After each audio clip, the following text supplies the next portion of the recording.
Hey guys, it's Ravenhawk6910 reporting once again. In this video, we're going to take a look at Hold Everything! Now, I know you're probably thinking, Raven, you said your next review was going to be the Santa Fe 21010-2. Where is it? I know. I was going to review that engine, and I am still.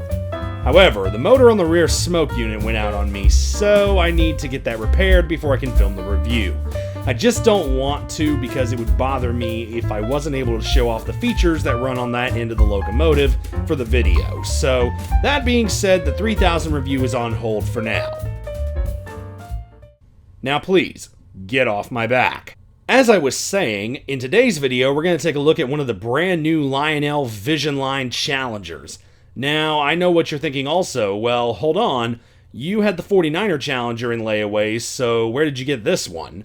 Well, I actually have two of these Challengers in layaway right now at Legacy Station. I managed to sell off some other trains that I was looking at getting rid of and use that money to pay on this Rio Grande Challenger. And then I thought, well, since I'm still paying on both of them for now, why not just film the review here at the store? And so that's exactly what I did, so big shout out to Brian Sheffield at Legacy Station for allowing me to film these amazing locomotives on their test track. So with that being said, let's get that old disclaimer out of the way. The pros and cons in this video are not representations of my personal opinion. They attempt to be objective in nature and as such are either community opinions or facts about the models that I can represent on camera, so please don't assume anything in this video is my personal opinion unless I state so otherwise.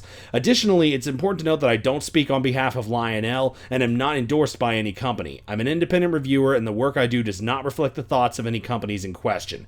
Got it? Get it? Good. Alright, let's get started.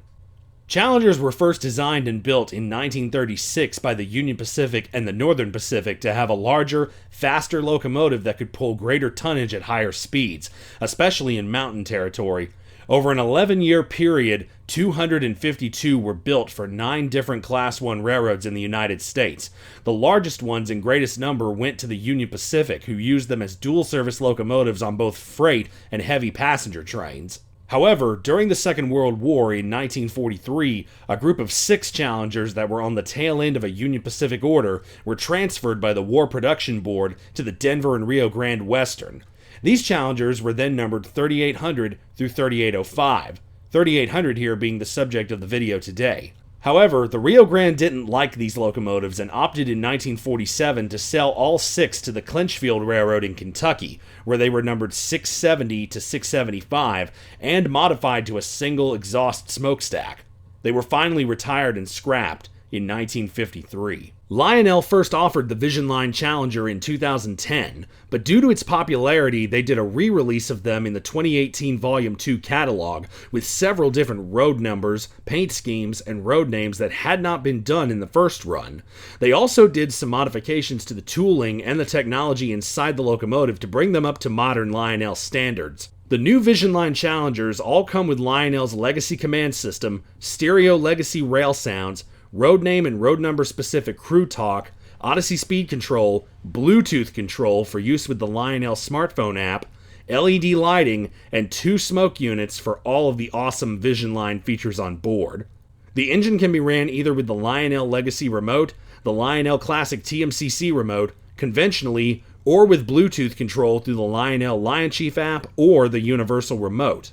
One thing I need to bring up is that all of Lionel's new Vision Line Challengers do have a problem right out of the box with the sound system. The sound file has a single chuffing sound like a non-articulated steam engine would have. However, articulated steamers like the Challengers would have a dual chuff sound as they ran because of the extra set of cylinders. What this means is when the engine runs, the only thing you hear is puff, puff, puff, puff, puff.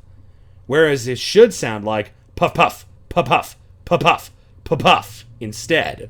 Now, Lionel is aware of this problem and has said that anyone who wants to have this corrected can simply contact them for a return authorization number. You can then send the engine to Lionel and they will replace the sound file with the correct one. And in fact, many people have already done that. As for me, I will likely do this when I get these 2 engines home, but I'll have to see.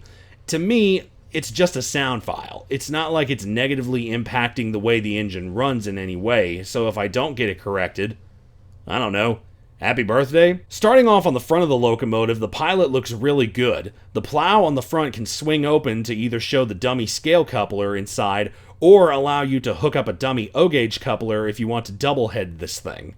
There are handrails which lead up to the boiler, and there's also a headlight with light-up number boards in the middle.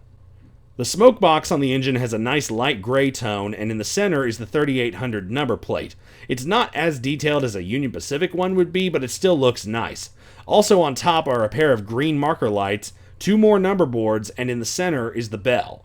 Finally, the smoke box door can open up like this. The main attractions to this locomotive by far are the smoke effects. As usual, we have the smokestack up front which puts out smoke, and right next to it is the whistle which has the whistle steam smoke effect. Since both the stack and the whistle use the same smoke unit, you can pour fluid down any one of the 2 stacks and it will fill the unit for both pieces with no problem. Moving along the top of the boiler, there are 2 sand domes on both the front and back sections, and in between them is the steam dome and the pop-off valves, which are painted a nice bright brass color like the bell and the whistle. Under the rear sand dome are the engine controls, including the run program switch, the Odyssey speed control switch, the on-off switch for the front smoke unit, the volume pot for the speaker in the front of the boiler, the switch for the rear smoke unit, which is for the dynamo and the ejector, and the switch to turn the Bluetooth control function on or off. Moving back, we have the separately applied dynamo, which contains one of the Vision Line smoke features for this engine. While the model is on, the smoke unit under the dynamo is activated and a cloud of smoke comes from 2 places, one from the dynamo itself, and the other comes from the right-hand water ejector under the cab.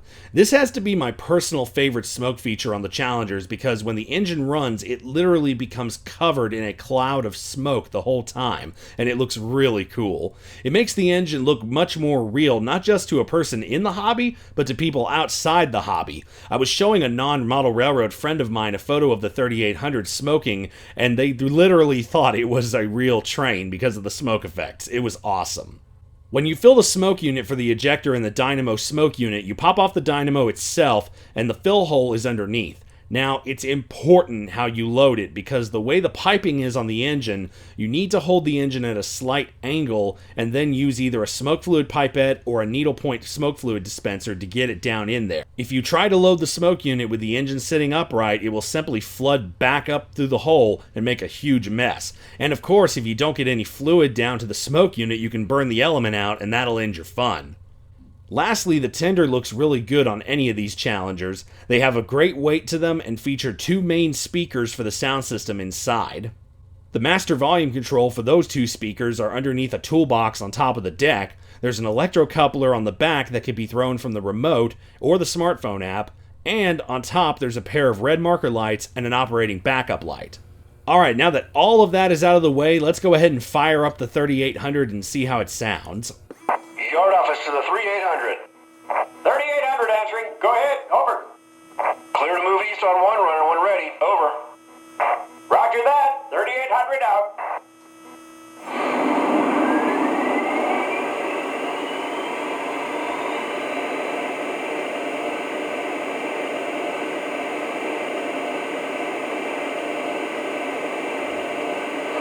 Here's the whistle with the whistle steam smoke effect.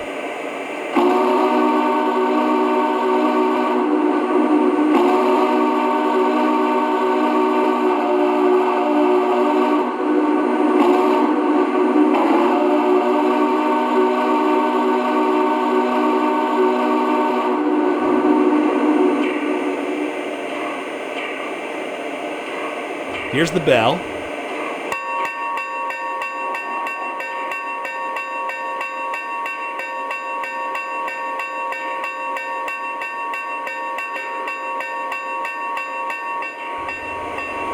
Here's some of the crew talk. Operator to the 3800, you are clear to depart on signal indication. Thank you. Taking the signal. Out. Dispatcher, my water's in 3/4. Our inspection's complete and we are ready to depart. Over. Copy that. You are clear through my limits. Over. We're good to go. Thanks for the good move. Out. Operator to the 3800, please hold at your location. Over. Roger that. Hurry up and wait. 3800 out. Alright, let's go ahead and pull it out. And while I've got the 3800 running, I'll show you some clips of the 3949 as well.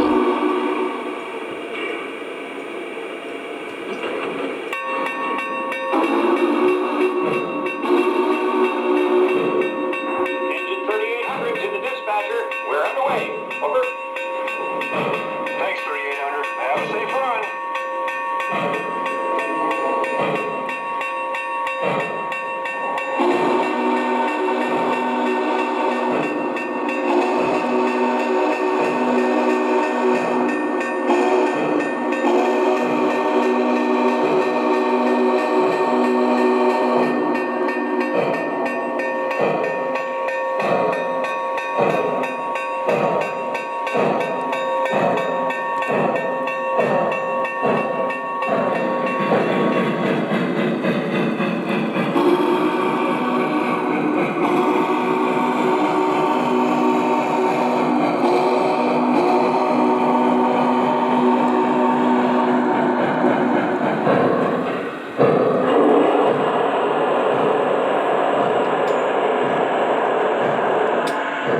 Operator to 3949. Your line's 2 to 1. Come in on signal indication.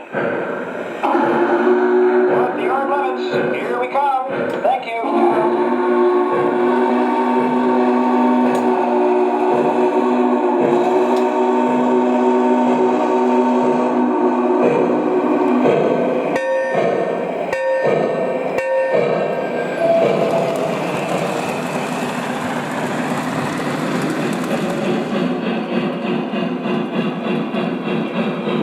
Grand Junction Yard Office calling the 3800. Your line's 2 to 1. Come in on signal indication.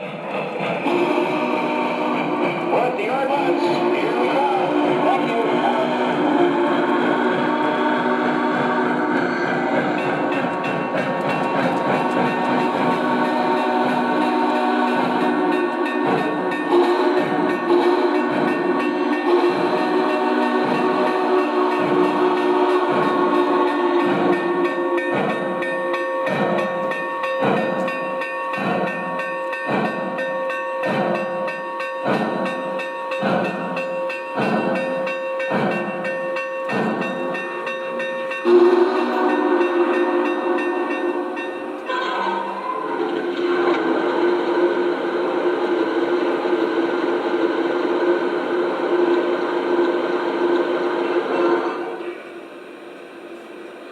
My water's full.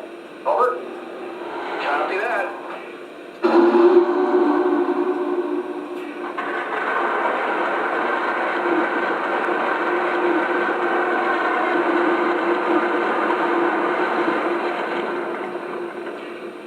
Almost full. Over. Roger that. Yard office to the 3800. You are clear to depart on your cab signal indication. Over. We're good to go. Thanks for the good move. Out.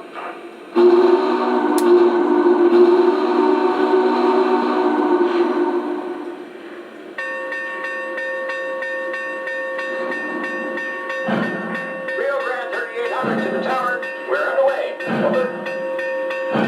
Thanks, 3800. Have a safe run.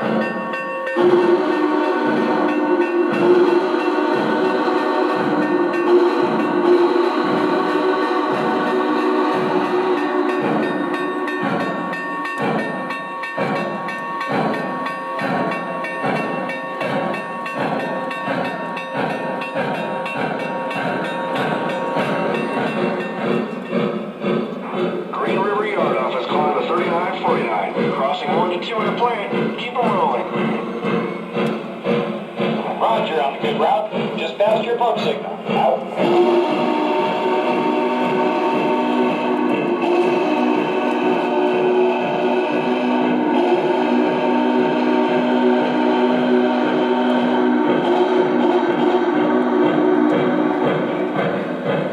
Tower Edge at 3800. I need to drop that signal on you. Hit the air and get stopped quick. Over. Emergency stop. Conductor, watch out. Here comes the slack. Operator, all stopped on the main at MP64. Over. Thank you. You can proceed on cab signal indication to the next interlocking when ready. Out.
Rio Grande 3800 to the tower.